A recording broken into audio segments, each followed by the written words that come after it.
Խմբավարի համար ամենահրաշալի պահն այն է, երբ նա բարձրանում է բեմ, իսկ այնտեղ արդեն նստած է նվագախումբը, որտեղ մինչև սկսելը նախապատրաստական վարժանքներ են, նրանք իրենց գործիքներն են փորձում, եւ դու բարձրանում ես բեմահարթակ։ Գիտեք, դա երաժիշտների փոքրիկ գրասենյակ է, կամ ավելի ճիշտ խցիկ բաց տարածությամբ։ Եվ կանգնելով այդ աղմկոտ մարդկանց ամբողջի առջև դու ընդամենը փոքրիկ շարժումներ ես անում, ոչ շատ բարդ ու ոչ էլ պարզ շարժումներ։ Ահա այսպես։ Եվ հանկարծ քաոսը կարգավորվում է ու աղմուկը վերածվում է երաժշտության։ Դա ուղղակի հիասքանչ է, եւ այնքան գայթակղիչ է մտածել, որ այդ ամենը քո շնորհիվ է,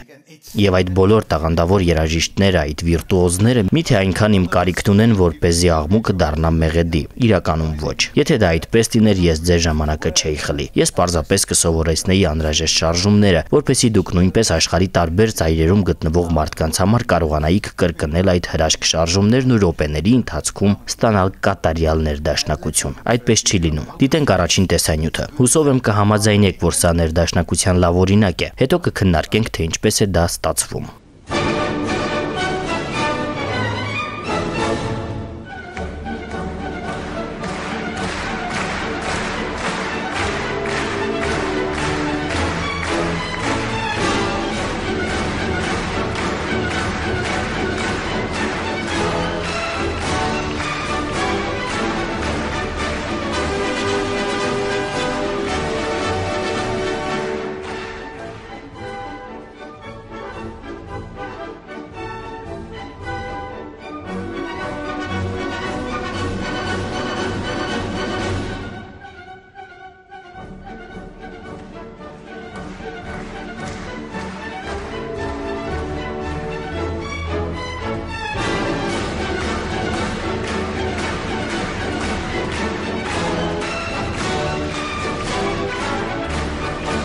Լավն էր, չէ՞։ Սա կարծես թե հաջողված փորձ էր։ Հիմա ում եք պարտական այս հաջողված երաժշտության համար։ Իհարկե Վիեննայի ֆիլհարմոնիկ նվագախմբի երաժիշտներին, ովքեր հիանալի են նվագում։ Նրանք շատ հաճախ անգամ չեն էլ նայում խմբավարին։ Հետո նաև ծափահարող հանդիսատեսին, որը մասնակցում էր երաժշտության արարմանը։ Դուք գիտեք, որ Վիեննայի հանդիսատեսը երաժշտության ժամանակ սովորաբար չի միջամտում։ Արևելյան պորտապարերին սրանից ավելի մոտ բան Վիեննայում երբևէ չեք տեսնի։ Օրինակ Իսրայելում հանդիսատեսը անընդհատ հազում է։ Գիտեք, դաշնակահար Արթուր Ռուբինշտեյնն ասում էր. աշխարհի ցանկացած ծայրում, երբ մարդիկ հիվանդանում են, նրանք գնում են բժշկի։ Թել Ավիվում բժշկի գնալու փոխարեն գալիս են իմ համերգին։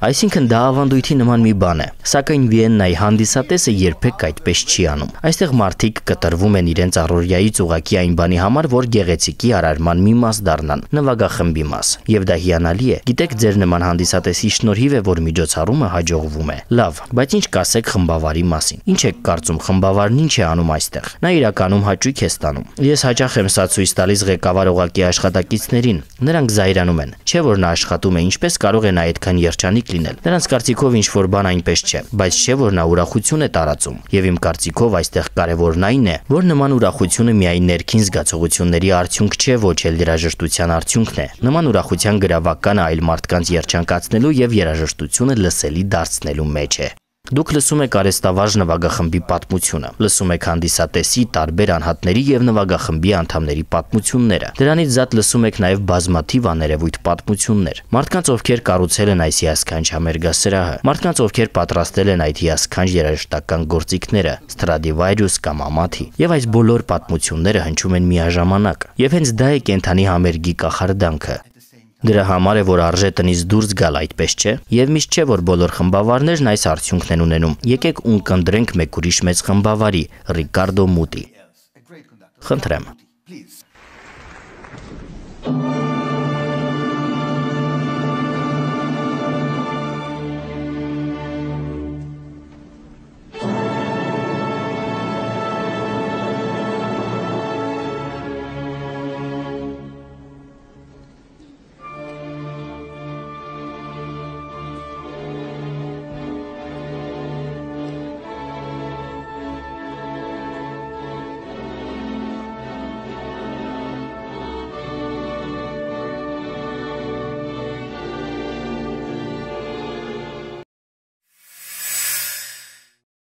Այո, սա բավական կարճ տևեց, բայց այդ էլ բավական էր հասկանալու համար, որ սա միանգամայն այլ ոճի խմբավար էր, այդպես չէ։ Նա սարսափ է ներշնչում եւ այնքան հրամայական տոն ունի, այդպես չէ։ Դա այնքան ակնհայտ է, նույնիսկ ավելի քան ակնհայտ։ Եկեք մի փոքր փորձ անենք, հա։ Դուք մի րոպեով կդառնաք իմ նվագախումբը։ Կարող եք երգել Դոն Ջովանիի առաջին նոտան։ Պետք է երգեք, եւ ես ձեզ կկանգնեցնեմ։ Պայմանավորվեցինք։ Եթե առանց ինձ երգեք, ես ինձ ավելի անպետք կզգամ, քան արդեն իսկ զգում եմ։ Այնպես որ սպասեք խմբավարին։ Հիմա նայեք ինձ։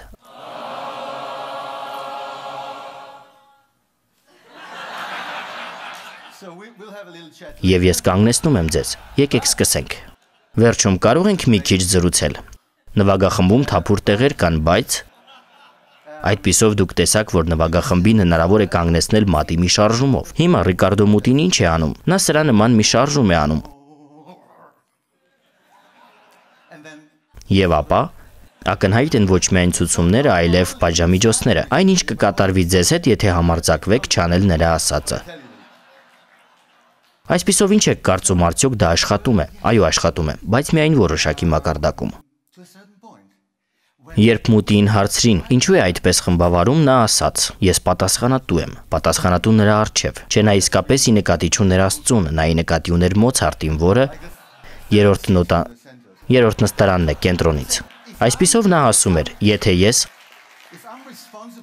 եթե ես պատասխանատու եմ Մոցարտի առջև, ապա սա է միակ պատմությունը, որը պիտի պատմվի, սա այն Մոցարտն է, ինչպես որ ես եմ նրան ընկալում։ Եվ գիտեք թե ինչ պատահեց Մուտիի հետ։ 3 տարի խմբավարելուց հետո նա նամակ ստացավ ստորագրված Լա Սկալայի բոլոր 700 աշխատակիցների կողմից, ես ի նկատի ունեմ երաժիշտների կողմից, որում ասվում էր. դուք հիանալի խմբավար եք, բայց մենք չենք ուզում աշխատել ձեզ հետ։ Խնդրում ենք հրաժարական տվեք։ Կարծնեք ինչու, որովհետև դուք մեզ թույլ չեք տալիս զարգանալ, դուք մեզ օգտագործում եք որպես գործիքներ եւ ոչ թե որպես գործընկերներ, եւ մեր երաժշտությունից ստացված ուրախությունը եւ այլն եւ այլն։ Այսպիսով նա ստիպված էր հրաժարական տալ։ Լավ վարվեցին նրա հետ, չէ՞։ Նա շատ լավ մարդ է։ Ինչ եք կարծում հնարավոր է նույնն անել ավելի պակաս վերահսկողությամբ կամ այլ տեսակի վերահսկողությամբ։ Եկեք դիտենք հաջորդ խմբավարի տեսանյութը՝ Ռիչարդ Շտրաուս։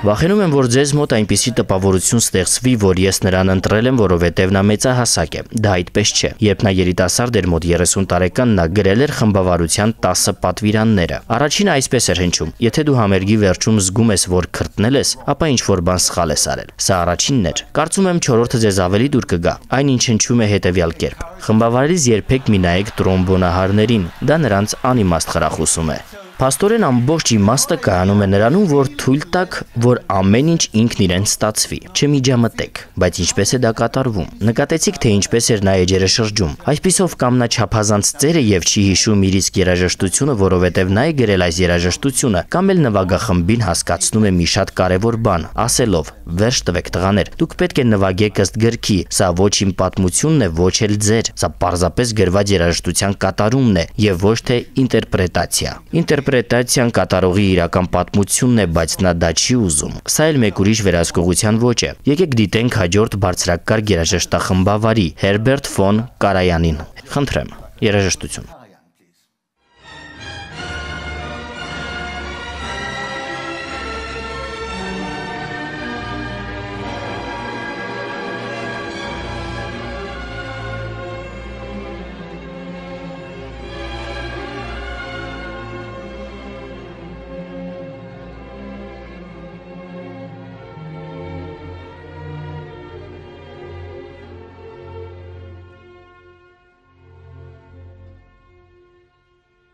Ինչու՞մ է տարբերությունը։ Նկատեցիք նրա աչքերը, նրանք փակ էին, նկատեցիք ձեռքերը, նկատեցիք շարժումները։ Եկեք ես ձեզ համար խմբավարեմ 2 անգամ։ Մի անգամ Մուտիի նման, եւ դուք կծափահարեք միայն մի անգամ, եւ հետո Կարայանի նման։ Եկեք տեսնենք, թե ինչ կստացվի։ Լավ, հիմա Մուտիի նման։ Դուք պատրաստ եք։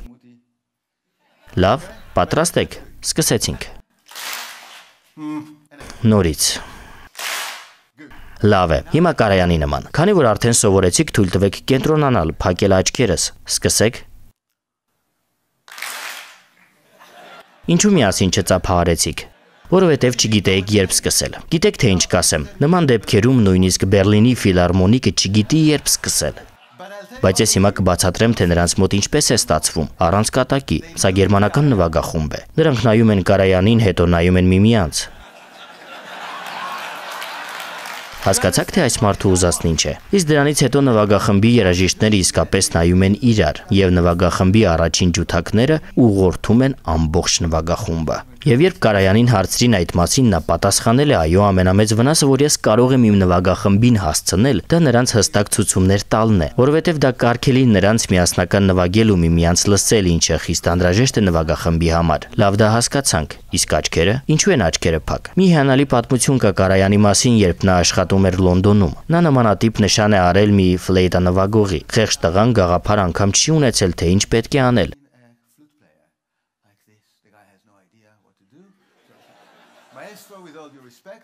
Մայստրո, հարգանքներս, բայց ես երբ պետք է սկսեմ։ Եվ ինչ եք կարծում, ինչ է պատասխանել Կարայանը։ Երբ պետք է սկսել, երբ այլևս չես կարող դիմանալ։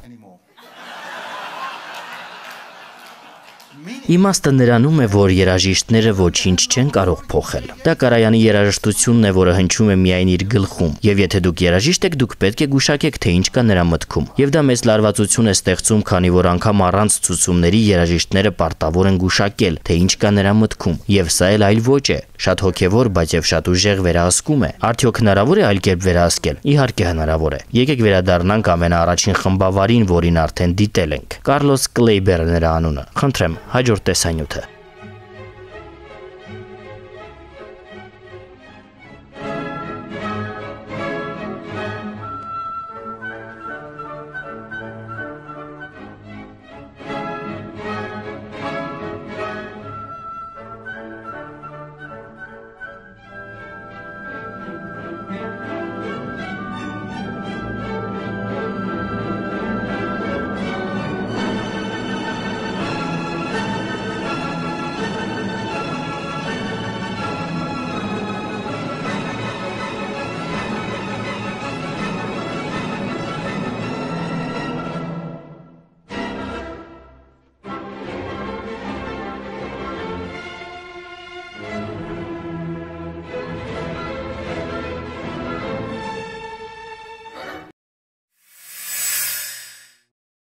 Այո, լրիվ ուրիշ տարբերակ է, բայց միթե սա էլ վերահսկողություն չէ, իհարկե ոչ, որովհետև նա չի թելադրում նվագախմբին ինչ անել։ Երբ նա այս շարժումն է անում, դա չի նշանակում վերցրեք Ստրադիվարիուս ջութակները եւ Ջիմի Հենդրիքսի նման տվեք գետնին։ Նա դա նկատի չունի։ Նա ասում է, սա երաժշտության շարժումն է։ Ես տարածություն եմ ստեղծում, որտեղ դուք կարող եք ներկայացնել ձեր ինտերպրետացիան։ Սա այլ պատմություն է։ Բայց ինչպես է ստացվում միասին նվագել, եթե նա հստակ ցուցումներ չի տալիս։ Դա նման է ուրախ բլուրներ կարուսել նստելուն, այդպես չէ։ Քեզ ոչ մեկ ցուցումներ չի տալիս, բայց պրոցեսի ուժերը քեզ ճիշտ տեղում են պահում։ Ահա ինչ է կատարվում Կարլոս Կլեյբերի դեպքում։ Այս իրավիճակում ամենահետաքրքիրն այն է, որ ուրախ բլուրներն իրականում չկան, դա ֆիզիկապես գոյություն չունի, այնինչ կատարվում է երաժիշտների մտքում։ Այդ է, որ նրանց գործընկերները դարձնում։ Դու մտքում պլան ունես։ Դու գիտես ինչ է անելու, չնայած որ Կլեյբերը քեզ ցուցումներ չի տալիս, բայց չնայած դրան դու ինքդ գիտես ինչ անել, եւ դու համագործակցում ես խմբի հետ, ստեղծելու այդ ուրախ բլուրները, այո, հնչյուններով, երբ սկսում ես պտույտը։ Սա շատ հուզիչ է այս երաժիշտների համար, նրանք դրանից հետո պետք է առնվազն 2 շաբաթ հանգստյան տանն անցկացնեն։ Դա շատ հուզիչ է, բայց ամենալավ երաժշտությունը ստեղծվում է հենց այսպես։ Բայց միայն ոգևորությունը եւ ֆիզիկական էներգիան բավական չէ։ Անհրաժեշտ է նաեւ մեծ արհեստավարժություն ունենալ նման կերպ նվագելու համար։ Եկեք նորից դիտենք Կլեյբերին։ Հաջորդ տեսանյութը խնդրում եմ։ Դուք կտեսնեք, թե ինչ է կատարվում, երբ ինչ-որ սխալ է թույլ տրվում։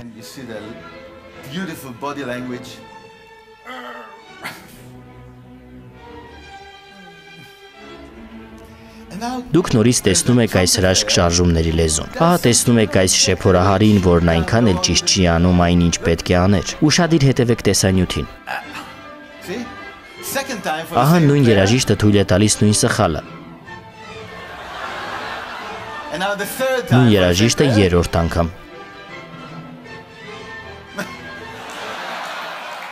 Դու սպասիր, մենք համերգի վերջում դեռ կխոսենք։ Այսօր քեզ գործից պիտի ազատեմ։ Երբ պետք է անհրաժեշտ իշխանությունն առկա է, Դա շատ կարևոր է, սակայն իշխանությունը բավարար չէ մարդկանց գործընկերներ դարձնելու համար։ Եկեք դիտենք հաջորդ տեսանյութը։ Տեսեք, թե ինչ է կատարվում այստեղ։ Երևի կզարմանաք տեսնելով Կլեյբերին այսքան չափից շատ ակտիվ վիճակում։ Նա խմբավարում է Մոցարտի երաժշտության ներքո։ Ամբողջ նվագախումբը ներգրավված է։ Հիմա մեկ այլ հետաքրքիր նկատառում։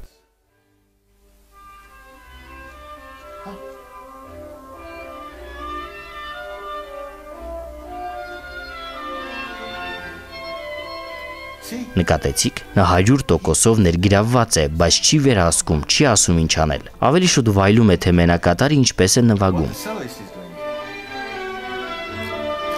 Մեկ այլ մենակատար։ Տեսեք, թե ինչ կարող եք նկատել այստեղ։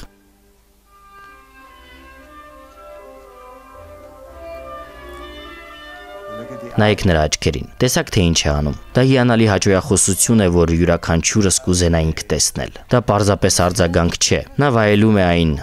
Այո, դա գալիս է այստեղից։ Այսինքն սա շատ լավ բան է, եւ երկրորդը դա իրականում խոսում է այն մասին, որ նա իսկապես վերահսկում է իրավիճակը, բայց շատ առանձնահատուկ ձևով։ Երբ Կլեյբերը այսպես է անում, տեսակ աչքերի այս շարժումը։ Գիտեք ինչ է կատարվում իրականում։ Ձգողականության ուժը այլևս չի գործում։ Կլեյբերը ոչ միայն պրոցես է ստեղծում, այլ նաև պայմաններ է ստեղծում այս աշխարհում այդ պրոցեսի իրականացման համար։ Ինչպես տեսանք, հոբոյ նվագողը ամբողջությամբ ազատ է ու դրանով իսկ ուրախ ու հպարտ է իրեն զգում։ Իմպրովիզներ է անում եւ նման այլ բաներ։ Եվ այն վերահսկումը, որ Կլեյբերը ցուցաբերում է միանգամայն այլ մակարդակում է գործում։ Այսինքն վերահսկումն այլևս զրոյական հաշվով խաղ չէ։ Այս տեսակի վերահսկման մասին է խոսքը։ Եվ այն ամենը, ինչը համատեղ է ստեղծվում, ամենալավ երաժշտությունն է ստեղծում։ Այսպիսով Կլեյբերը կարևորում է պրոցեսը։ Կլեյբերը կարևորում է միջավայրի այն պայմանները, որում արարում են։ Բայց մյուս կողմից իմաստ ստեղծելու համար հարկավոր է ունենալ պրոցես ու պարունակություն։ Լենի Բերնստեյնը իմ մաեստրոն է, որը մեծ ուսուցիչ էր։ Լենի Բերնստեյնը միշտ սկսում էր իմաստից։ Եկեք դիտենք տեսանյութը։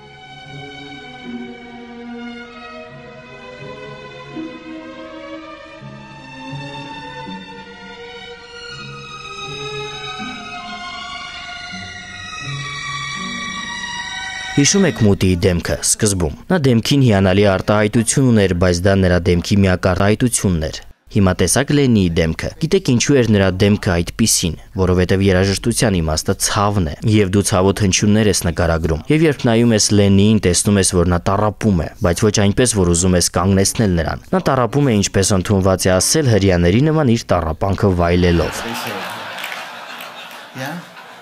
Եվ դուք կարող եք տեսնել այդ երաժշտությունը նրա դեմքին, երաժշտավարի փայտիկը հեռացել է իր ձեռքից, այլևս փայտիկ չկա։ Հիմա ձեր երաժիշտների պահն է պատմել պատմությունը։ Հիմա ամեն ինչ հակառակ կերպ է աշխատում։ Դուք եք պատմություն պատմողները եւ դուք, եւ թեկուզ կարճ ժամանակով դուք եք դառնում պատմության պատմողը, որին ականջ են դնում բոլորը։ Բերնստեյնն է, որ նման բանը հնարավոր է դարձնում։ Արդյոք դա հիանալի չէ։ Հիմա եթե դուք փորձեք անել այն ամենն, ինչի մասին խոսեցինք եւ մի բան էլ ավելին, դուք կհասնեք այս հիանալի կետին, որին ես անվանում եմ արարել առանց միջամտելու։ Եվ վերջին տեսանյութի համար սա լավագույն անվանումն է։ Ինչպես իմ ընկեր Պիտերն է ասում, եթե մի բան սիրում ես, նվիրաբերի այն։ Այսպիսով, խնդրեմ։